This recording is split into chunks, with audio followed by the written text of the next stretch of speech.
सब हार जाएंगे आपके शारीरिक जोर के आगे। जो शारीरिक वृत्ति है वो बिल्कुल भारी पड़ेगी। आप हो चाहे भगवान तुल्य ही क्यों ना हो, एक ही तरीका है इस शारीरिक वृत्ति को अपने पक्ष में कर लेने का। इसको जान लो। इसको जानने को ही कहते हैं माँ का दर्शन। माया का दर्शन ही माँ का दर्शन है। अपनी ही माया का दर्शन माँ का दर्शन है। नहीं तो आपके फिर कह रहा हूँ, आपके सुंदरतम और सर्वोत्तम इरादे भी आपकी ही देह से परास्त हो जाएंगे। आप चाहते रहोगे बहुत ऊंची बात। आप कहोगे आचार्य जी आज गीता समागम है, उठना है, जगे रहना है। आपको पता ही नहीं चलेगा देह कब सुला देगी, नहीं पता चलेगा। आपके इरादों की कोई कीमत नहीं है देह के बल के आगे। और देह सब कुछ बनकर आती है। देह भावना बनती है, विचार बनती है। देह नियत पलट देती है, सब बदल देती है। आपने उपवास रखा हो, आप कह रहे हो कुछ नहीं खाना है, कुछ नहीं खाना। रात में 8 बजते बजते चूहा इतनी जोर जोर से चाय चाय पेट में कुलबुला रहे हैं, नियत ही बदल जाएगी। आप कहोगे थोड़ा खाने से क्या हो जाता है, नहीं क्या हो जाता है बताओ, नियत ही बदल गई। आपके मन में तर्क आने लग जाएंगे खाने के पक्ष में। आपको ये भी नहीं लगेगा कि आपने बेईमानी की है, बल्कि कोई बताने आएगा कि तुमने बेईमानी की है तो आप उनसे लड़ जाओगे। आप कहोगे बेईमानी कैसी, कोई बेईमानी नहीं। किसी आदमी को ये जताकर देखिए कि उसने गलती की है, वो मानता है कभी? क्योंकि उसके पास अपनी गलती या अपनी बेईमानी के पक्ष में तर्क खड़े हो जाते हैं स्वतः। ये शरीर का काम है। शरीर ही माँ है, शरीर ही माया है। इसी शरीर को जान लो तो मुक्ति है। आत्मज्ञान ही माँ का दर्शन है। प्रश्नकर्ता धन्यवाद आचार्य जी। प्रश्नकर्ता प्रणाम आचार्य जी। मैंने देह से लड़कर के देखा लेकिन मैं जीत नहीं पाया। और मैंने पाया कि मैंने कितनी बार कोशिश की कि मैं संयम रख लेता हूँ, पर हर बार जाकर के उसके सामने हार जाता हूँ। कारण अभी देखा तो यही पाया कि भाई मैं देह को गलत मान रहा था। मैं मान रहा था कि प्रकृति के कारण से ये सब है, जबकि ऐसा नहीं है। ये मेरी कामनाएं हैं और इन्हीं कामनाओं के बहाव में बह जाता हूँ। देह तो मिला है, उसका सही उपयोग करना है। सही कर सकते हैं, गलत करना है, गलत कर सकते हैं। तो अभी जैसे आपने कहा कि माँ के सामने प्रकृति, माँ के सामने क्षमा का भाव हो, या माँ आप ही रास्ता दिखाएं और इस रास्ते में सहायक बने, तो क्या ये सही अवलोकन है? आचार्य जी, एक भूल जो कभी नहीं करनी है, अच्छे से समझ लीजिएगा, वो है स्वयं से लड़ने की। स्वयं से लड़ करके कोई नहीं जीत सकता। आत्मज्ञान का मतलब लठ चलाना नहीं होता। युद्धस्म का मतलब होता है जानना, क्योंकि अहंकार ना जानने पर पलता है। उस अंधेरे, उस असूया से संघर्ष का ये या युद्ध का मतलब प्रकाश डालना, जानना ही संघर्ष है। ये लड़ना भिड़ना और अपने साथ ही जोर जबरदस्ती करना, ये अच्छा लगता है क्योंकि अहम को बल देता है। मैं अच्छा आदमी हूँ, देखो मैं कितनी जोर से लगा पड़ा हूँ खुद को परास्त करने में। इससे अच्छा लग जाएगा। किसको अच्छा लग जाएगा? अहम को ही अच्छा लग जाएगा। देखो मैं अपने से ही लड़ रहा हूँ। देखो मैंने अपना क्या हाल कर लिया है। मैंने खाना छोड़ दिया है, मैं सूख गया हूँ। जैसे जिम जाने वाले अपनी फूली हुई देह दिखाते हैं, वैसे ही आध्यात्मिक लोग अपनी सूखी हुई देह दिखाते हैं। मुश्किल है बताना कि अहंकार किसका ज़्यादा है। शायद सूखी हुई देह वाले का ज़्यादा है। वो दिखा रहा है कि देखो मैंने इसको फुला लिया है, ये दिखा रहा है मैंने इसको सुखा लिया है। सुखा लो, उसे अच्छा लगेगा, अहम को थोड़ा बढ़िया लगेगा, इससे इज्जत भी कुछ मिल जाएगी, लेकिन मुक्ति नहीं मिलती। मुक्ति तो मिलती है देह को जान करके। अब देखो जैसे हम लोग अपने जो फीलिंग्स के अकॉर्डिंग काम करते हैं, तो अगर वो फीलिंग पता चल जाए कि माया है, वृत्ति है और नेचुरली है, और वो कुछ दूसरा है और हमारा अस्तित्व कुछ दूसरा है, तो आपका बिहेवियर चेंज हो जाएगा। और जिसको आत्मज्ञान नहीं होता वो तो अपने शरीर के फीलिंग के अकॉर्डिंग ही काम करता है ना। तो इसलिए आत्मज्ञान होना ज़रूरी है। जब आपको आत्मज्ञान हो जाएगा तो आपको शरीर की संरचना के बारे में पता चलेगा कि क्या है वृत्ति, क्या है हार्मोनल चेंजेस, और किस हिसाब से माया काम करती है ना। तो जब माया का ज्ञान हो जाएगा तो फिर उससे निकल पाना, बाहर आ पाना ईजी हो जाता है ना। चलिए, स्वयं को जानने के अलावा कोई दूसरा मार्ग होता है?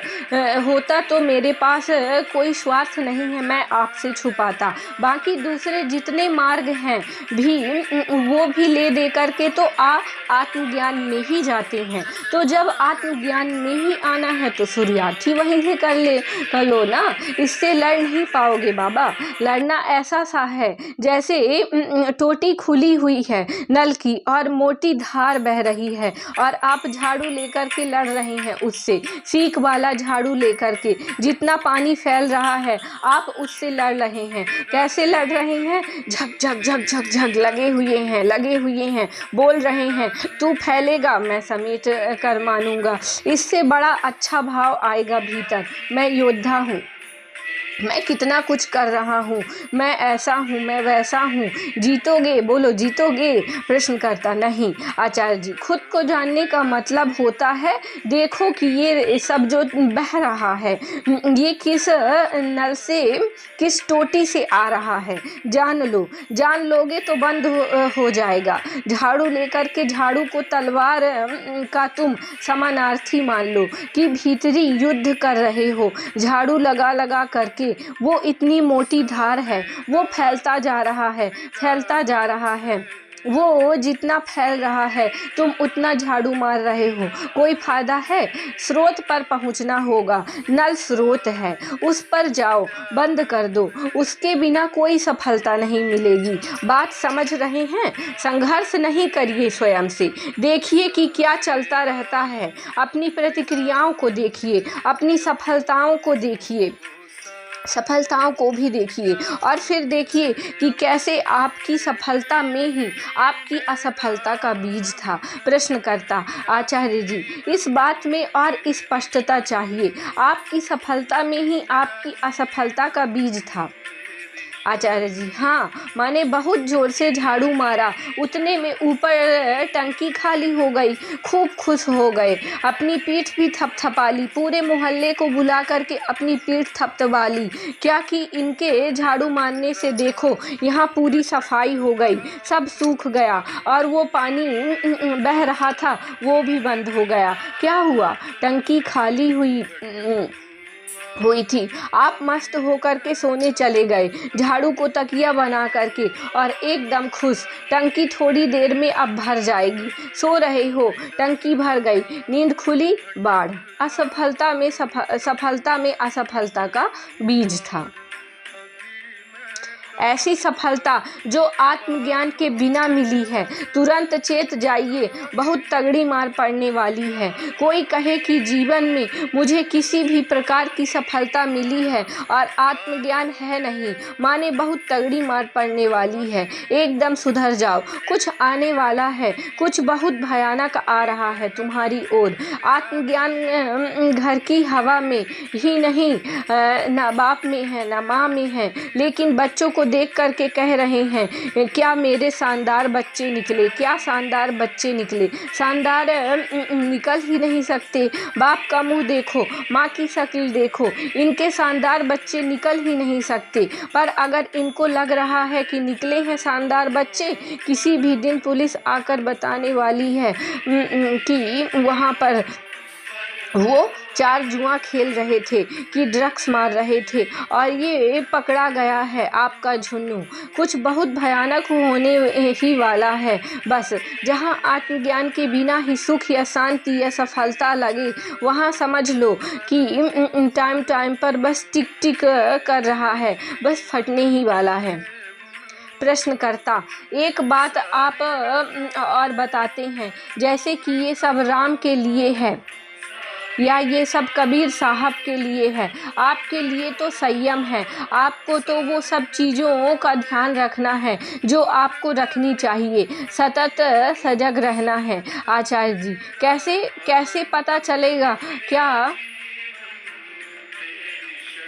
क्या रखना चाहिए, क्या नहीं रखना चाहिए? प्रश्नकर्ता, जैसे मान लीजिए कि मुझे बहुत सारी चीज़ें खाने की आदत है, तो अभी उससे शरीर खराब होता है, तो इसको मैंने नियंत्रित भी करने की कोशिश की है। आचार्य जी, ये देखा है कि किस जगह पर वो आदत आपकी लग जाती है? प्रश्नकर्ता, जहाँ पर बाजार दिखता है।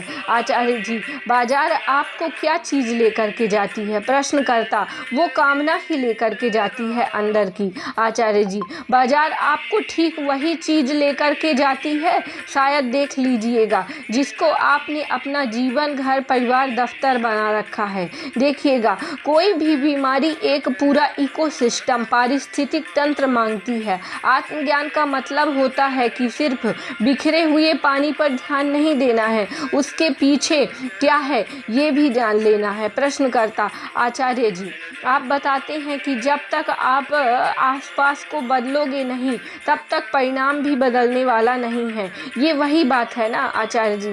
बिल्कुल वही बात है। भीतर बदलाव आएगा तो बाहर जो चीज़ें हैं उनको वैसे ही कैसे छोड़ सकते हो? फिर तो भीतर तो कोई बदलाव आया नहीं, आया भी तो आपने उसको बाधा दे दी।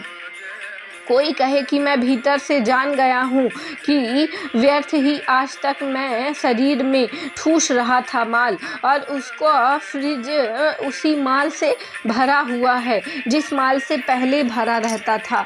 तो ये आदमी या तो झूठ बोल रहा है या बेवकूफ़ है।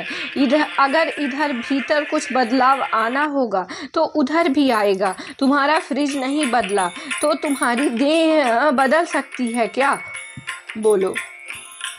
प्रश्नकर्ता, नहीं आचार्य जी, तुम्हारी किताबों की अलमारी नहीं बदली, तुम्हारी ज़िंदगी बदल सकती है क्या? तुम्हारी संगति नहीं बदली, तुम्हारी मति नहीं तुम्हारी संगति अगर नहीं बदली तो क्या तुम्हारी मति बदल सकती है? जिसकी मति बदल रही होगी उसका प्रमाण आ जाएगा, खुला प्रमाण आ जाएगा, उसकी संगति बदल जाएगी। पर हम ज़्यादा होशियार लोग हैं ना, हम चाहते हैं हमें श्री कृष्ण भी मिल जाए, कबीर साहब भी मिल जाएं, और जैसे हमारी दुनिया चल रही है वो वैसी ही चलती रहे, उसमें कोई बाधा ना पड़े।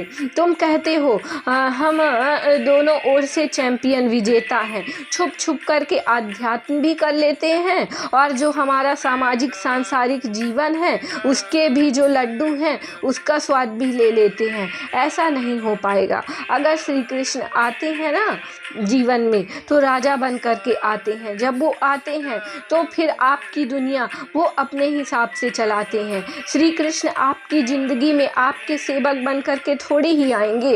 वो जहाँ होते हैं, शत्रुघ्न सिन्हा का वो डायलॉग था ना कि हम जहाँ होते हैं लाइन वहीं से शुरू होती है।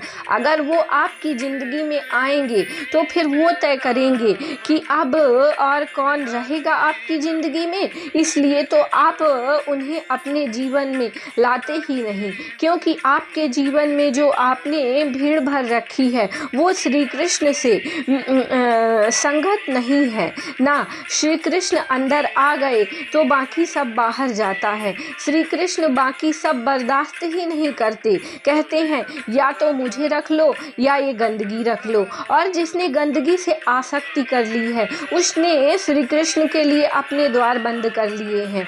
बिल्कुल। वैसे आपके लिए अच्छा क्या है? आपकी ज़िंदगी के फैसले आप करें या श्री कृष्ण करें? प्रश्नकर्ता, श्री कृष्ण। आचार्य जी, श्री कृष्ण आपको बिल्कुल मुफ्त में मिल रहे हैं, लाइफ जीवन सलाहकार के तौर पर। वो कह रहे हैं मुझे अपने जीवन में ले आओ, आगे का काम मैं देख लूँगा। तो उन्हें ले ही क्यों नहीं आते?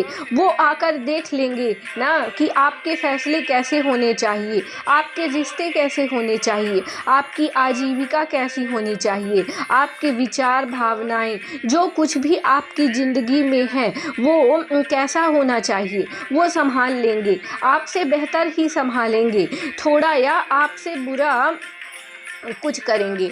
देखिए, कुछ लोग कहते हैं कि आध्यात्म का मतलब होता है निकम्मा होना। देखिए, आध्यात्म का मतलब निकम्मा होना बिल्कुल नहीं होता। उसका साक्षात प्रमाण है हमारे कबीर साहब और रामकृष्ण परमहंस जी। ये भी एक गृहस्थ व्यक्ति थे और ऐसे कई सारे जोड़े, कई सारे आपको उदाहरण मिल जाएंगे जो गृहस्थ थे और गृहस्थ होने के बाद भी उन्होंने भक्ति के परम पद को पाया है। तो आध्यात्म का मतलब अपनी जिम्मेदारियों को छोड़ देना, अपने घर द्वार को, परिवार को, रिश्तों को छोड़ देना नहीं होता है। आध्यात्म का मतलब होता है अपनी मूर्खताओं को त्याग देना, अपने गलत आचरण को त्याग देना, अपने विकारों को ख़त्म कर देना। परिवार छोड़ने के लिए नहीं बोला जाता है आध्यात्मिक, और जो परिवार छोड़ता है तो वो सचमुच में निकम्मा है। ठीक है, आध्यात्मिक व्यक्ति, सच्चा आध्यात्मिक व्यक्ति वही है जो अपने घर परिवार में रहते हुए सही से आचरण करे, सही से अपने कर्तव्यों का पालन करे। ठीक है, तो वो आध्यात्मिक होने के लिए घर छोड़ना, घर में रहना मायने नहीं रखता, आपकी दृष्टिकोण मायने रखता है कि आप किस दृष्टि से दुनिया को देखते हैं। ठीक है, आप सत्संग करेंगे, आपका मन पवित्र होगा, विचार पवित्र होंगे, तो फिर जीवन भी पवित्र हो ही जाएगा। तो बिनु सत्संग विवेक न होई, राम कृपा बिनु सुलभ न सोई, है ना रामायण में एक चौपाई। तो वही बात होती है। ठीक है कि आप सत्संग करिए, बाकी सारी चीज़ें अपने आप जीवन में अच्छी हो जाएंगी। सत्संग के लिए, भक्ति के लिए, भगवान के लिए घर छोड़ना ज़रूरी नहीं है। आप घर पर रह करके भी अपने काम करते हुए ईश्वर का चिंतन कर सकते हैं, सत्संग कर सकते हैं। बढ़िया मोबाइल है, अच्छा सुंदर मोबाइल में सत्संग प्रवचन लगा करके रख दीजिए, सुनते रहिए, अपना काम भी करते रहिए। हो गई भक्ति, हो गया आध्यात्म। अब उसके लिए घर छोड़ने की क्या ज़रूरत है, और घर छोड़ने के लिए कोई भी आध्यात्मिक गुरु नहीं बोलते हैं। ठीक।